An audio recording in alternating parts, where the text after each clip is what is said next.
We're coming to you live from CKMS Sound FM 1.3 on the FM dial. If you're tuning in for the very first time, this is a variety show that encompasses everything involving comic books, gaming, TV, and movie stuff. And on top of all of that, if you're tuning in for the first time and your radio happens not to be worked, that's fine. We got you covered. Why? Because you can hear us through our station's website, which is www.soundfm.ca. Plus, on top of that, you can also tune us in on the Rogers Television Network, 946.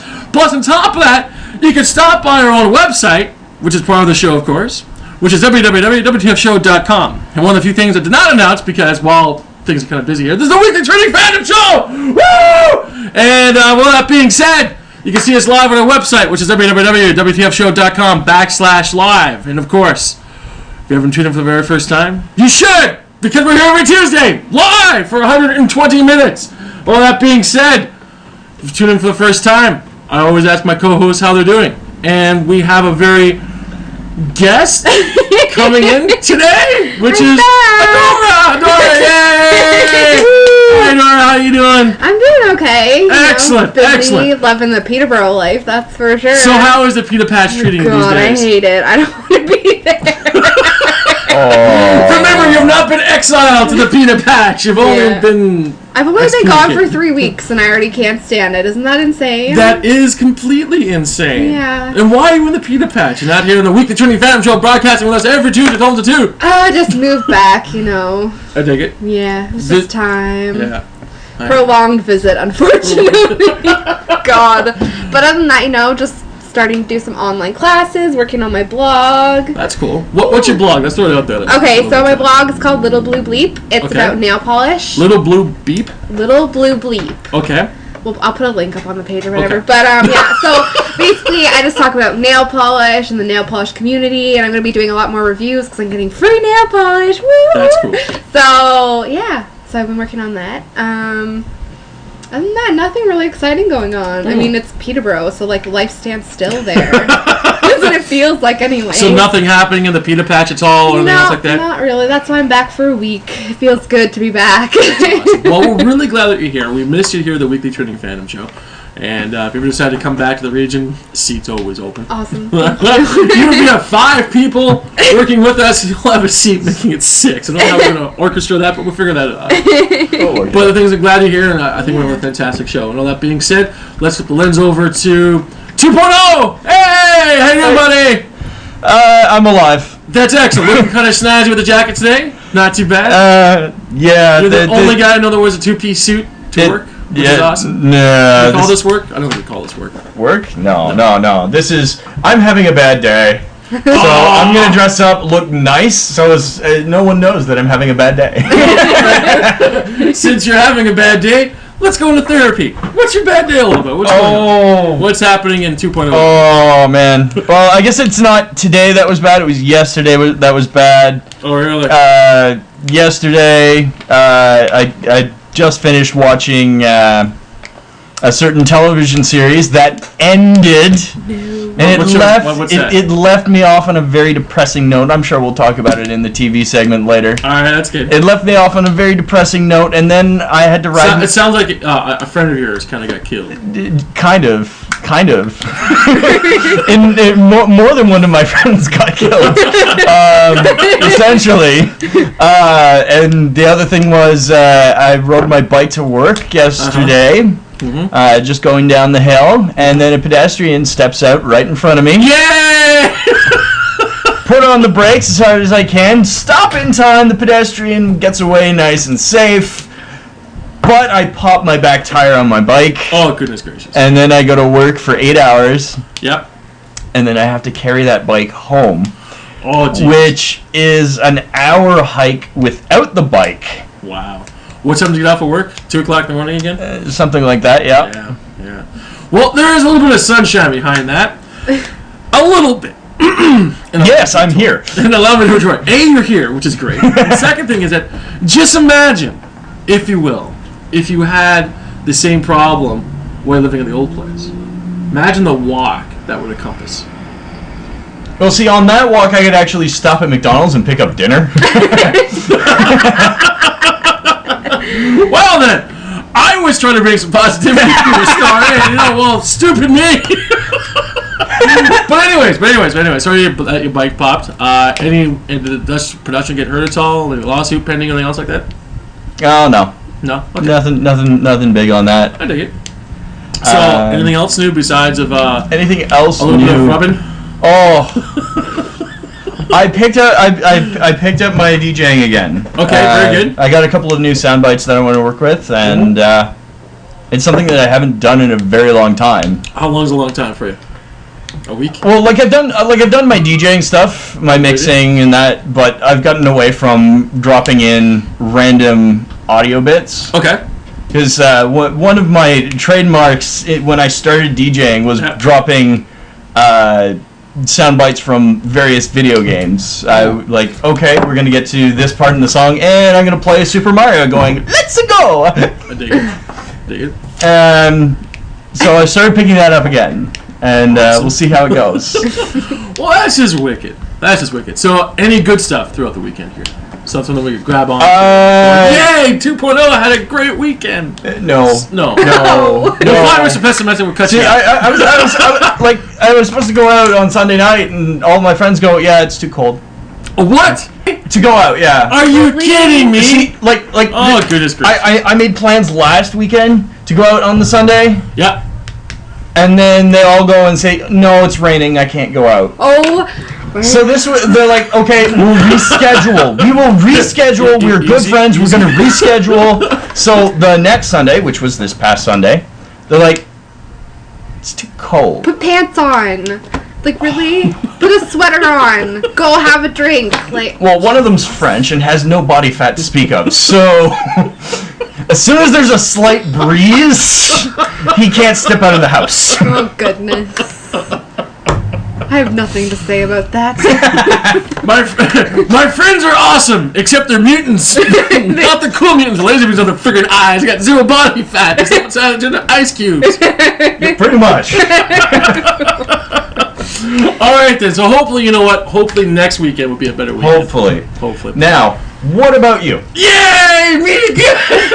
Yes, you again. That's 2 times in a month. Excellent. All right, well, basically my weekend.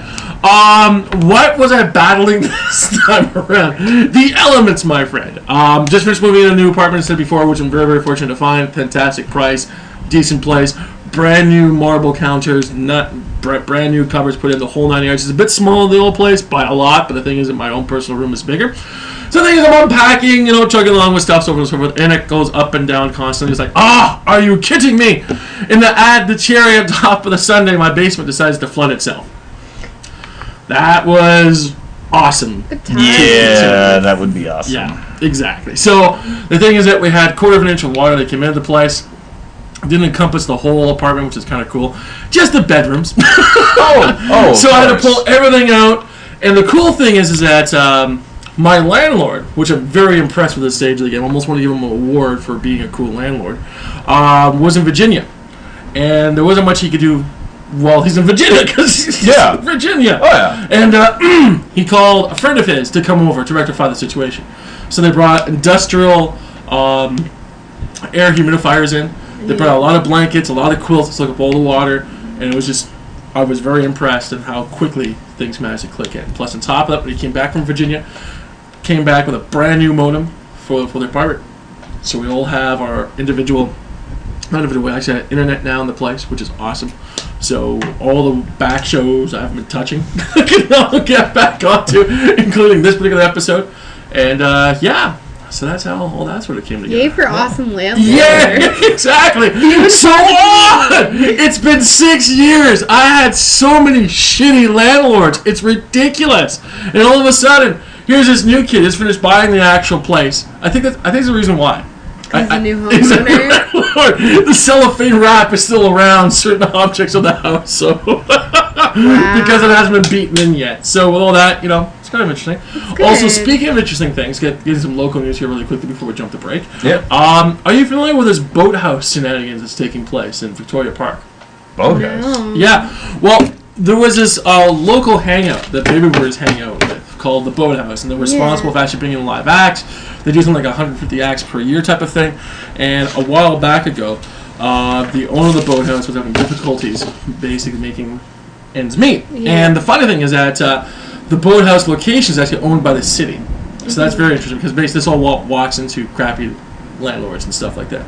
And within first reports from the Waterloo Record, they were talking about how the boathouse owner's last name is Dale, owed 5 months worth of back rent, thus making him sound like a deadbeat, or the actual business model wasn't working. But however, the way that this article was spun, it sounded like Doyle was being a deadbeat and just not doing it right. Yeah. But however, other articles kept popping up as well. And one of the few articles that popped up is the city actually just had a couple backs up, and Doyle didn't owe 5 months of rent. Doyle owed equivalent of 5 months of rent due to his hydro, plumbing, water, stuff like that. And supposedly he's paying something like $2,000, $3,000 a month. And the funny thing is, a more investigation I found out is that, dig this, since the boathouse is owned by the city, yep, there's only one set of meters for everything, and that's all in the boathouse. So the deal was with City Hall is that Dale would pay 79% of the utilities, and the city would pay the rest. But here comes the funny part. Every time when the city has an actual major event that takes place in Victoria Park, yep, Dale's paying for that. So the thing is that 79% of all the utilities, like water, electricity, everything else like that. So when you got like Rib Fest popping up, when you got like Blues Fest popping up, you got all the other, this is why his bills are so high. No wonder he can't pay Exactly. them. Now here comes the funny part from all this. Supposedly Dale had the cash in hand, and he was going to pay it, but he was late by like a day. And basically the mayor said, no, we're not interested in your money. So what this whole thing came to be for the last 5 months to put things together is that, in my opinion, for what it's worth, it sounds like the city was making a major power play to basically ascertain the actual boathouse away from the general community. And the thing is that this particular venue is nationally known for its acts. That's the funny part about this. This actually went on CBC, went on the whole television umbrella stuff, and it's just incredible on what the city has done to this one person.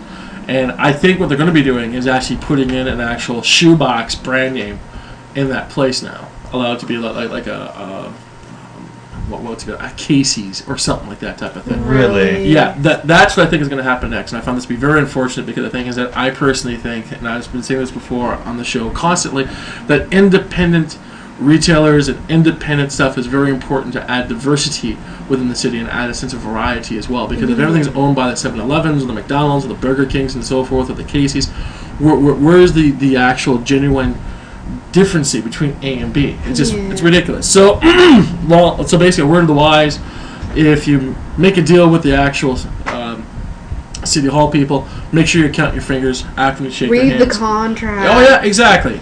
Plus, on top of that, I would never take that on, especially with all the different events that go on. Like, don't get me wrong, I like Kitchener because I like the events that go on, but some of the shameless happens behind closed doors. It's like, are you kidding me? Yeah. So the thing is that unfortunately, the boathouse has now been underneath city control now, and excuse me. And the thing is that that's what they want, and it's ridiculous how this has all turned out.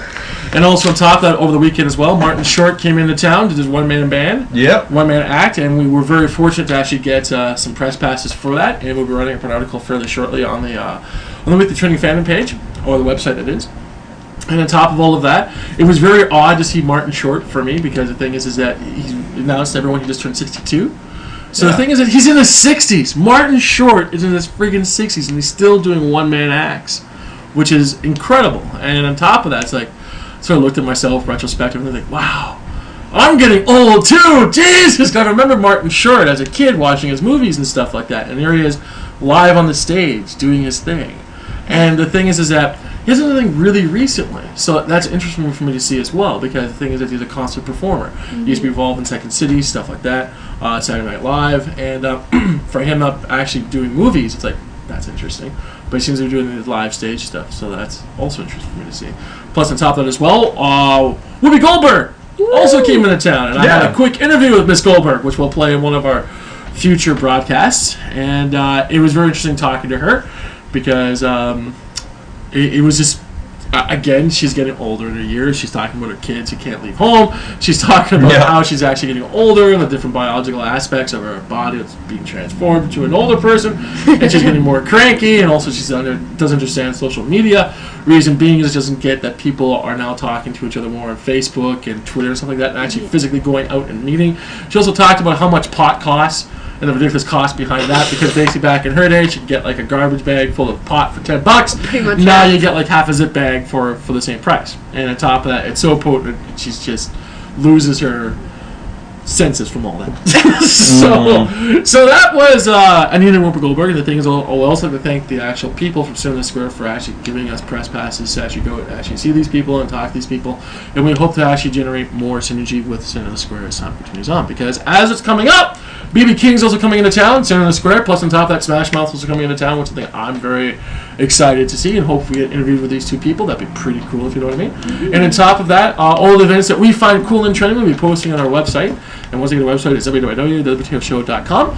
And, yeah, and I guess the last little bit of real local news, BlackBerry cutting 4,000 jobs out of their sector. So the question is, after we go through all these cuts, is there anyone else looking at their BlackBerry? It's like maybe a shell of 10 people, one person for each building, perhaps?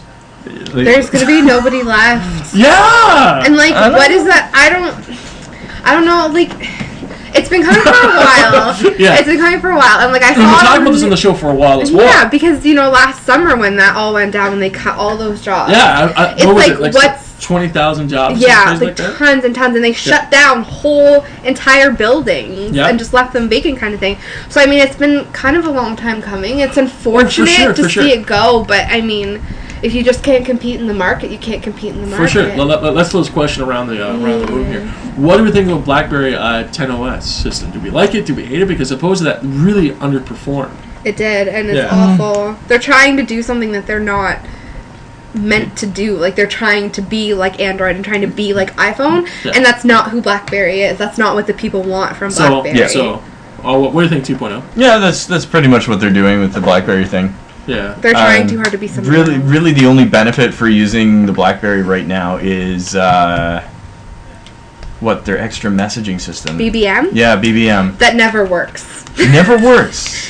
I remember, okay, let me just tell a quick story. Yep. So, I went through three BlackBerries in 1 year. Three BlackBerries in 1 year? And it was all software issues. Really? Every single last one of them. BBM was constantly down. I remember my BBM was down for at least 2 weeks at one point in time. It's just like, if you can't make it work, then why even bother? Yeah. Like, it's a waste of my money, so that's when I switched to Android. You see, the reason why I like BlackBerry, because it's not Android and it's not Apple. And at the same time, the thing is that anyone who's been following the show for a while knows there's serious issues happening with Android and Apple. So I thought this is a really good third option to use. Yeah. And the thing is that on top of all that, the BBM system uses its own independent system. So when the cops want information on you, they have to serve a search warrant. The cops want information for you from Apple or from Android. It's like, here you go. Here's all of our data. Do whatever you want with it. Yeah. And I love it going, really? So that's the reason why I like BlackBerry so much. And the thing is that, again, I really thought the actual BlackBerry was performing well. That 10 hit, and then after that, it's been going downhill for a while. Yeah, no, for sure. Well, the stock is like down to next to nothing. Yeah, at the same time, there's anything. There's a company going to be buying them out shortly as well, it's a shame. Which is very interesting. And the thing is that, again, it's like it would be interesting to see. And the other question that I have to put out there is, what's the president using right now? Exactly. Last I checked, he's still on a BlackBerry. That's right. Yeah. And also, when he took office, they said, "Sir, we need to take your BlackBerry. You need to use a different phone." He's like, "This is my BlackBerry. Screw you guys. I'm using this." And also on top of that, they actually had to build him a brand new BlackBerry just for him to actually make his actual conversations more secure. Yeah. But the thing is, he's an avid BlackBerry user, which is absolutely hilarious. And also on top of that, something else that really pisses me off. I'm not quite sure if you guys heard this or not, but did you guys know that Ford got a huge payout by the actual provincial government? Something like $60 million. For? Yeah, Ford.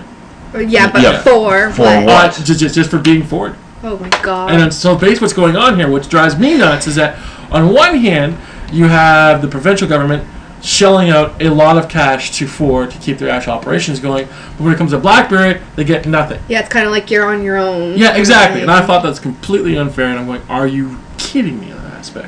What do you think about that 2.0? That's kind of ridiculous. I mean, really, you're giving it to Ford. Okay, well, why are you giving it to the businesses when, hey, we're the people here? Come on. Well, and also on top of that, this is a Canadian-made company, and the thing is, it's really weird because the thing is that I know that cars assimilate the economy, etc., etc., etc. But the thing is that here we have a company that's known around the world that's going through a lot of trouble right now, doesn't have exactly American backing to back it up, just like Ford has, or the actual time as Ford has had as well. But however, you got the government going, you get lots of money and you get nothing. Yeah. And like, I really find it to be a really unfair economy. It's ridiculous. But however, it goes to show that something I've talked about on the show before, previously back a while ago, is that it seems to be that the government has a love affair with large American companies. Yeah. When it comes to Canadian companies, especially when they're down and out, sorry, you're gonna be exactly. Like as an example, there was this what was it? Electric car company that was starting up in BC, and for whatever reason, under God, Stephen Harper did not allow the grants to go through. But however, when Ford started popping up with electric cars, oh, here's more money for you. So I'm going, really? So I wasn't impressed with that at all. But however, you know what? We'll keep a closer eye on the BlackBerry story, see exactly where it leads us. Hopefully, once again, the BlackBerry trees will start brooding fruit, so we actually can pick the BlackBerry device from there and eat it and be happy. But however, it'd be very interesting to see how this thing works out in the long run. Yeah. All right. So that being said, allow us to take a quick musical break, and we'll come back with some more weekly trending fandomness and other stuff like that. How's that sound, guys? Sounds good. Woo!